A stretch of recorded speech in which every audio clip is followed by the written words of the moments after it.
Welcome to the Salmon Runs YouTube. Enjoy the video.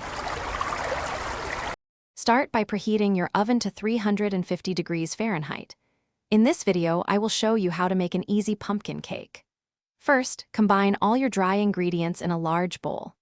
This includes 2 cups of all-purpose flour, 2 teaspoons of baking soda, 1 teaspoon of baking powder, 2 teaspoons of ground cinnamon, 1 teaspoon of ground nutmeg, a half teaspoon of ground cloves, and a half teaspoon of salt. Whisk them together thoroughly to ensure even distribution.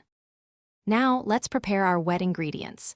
In a separate, medium-sized bowl, crack 4 large eggs. Add 1 1/2 cups of granulated sugar, 1 cup of vegetable oil, and 1 15-ounce can of pumpkin puree. Whisk these ingredients together until they are completely smooth and thoroughly combined. This mixture will provide the rich moisture and flavor for our delicious pumpkin cake. It's time to bring everything together. Gradually add your dry ingredient mixture to the wet ingredients, mixing until just combined. Be careful not to overmix, as this can make your cake tough.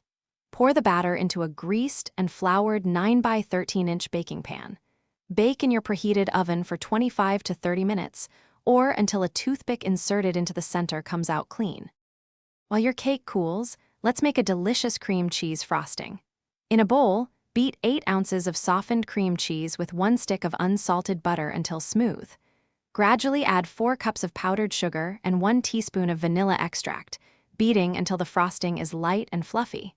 Once your pumpkin cake is completely cooled, spread this delightful frosting evenly over the top. Enjoy your homemade treat. Thanks for watching. Consider subscribing if we helped you.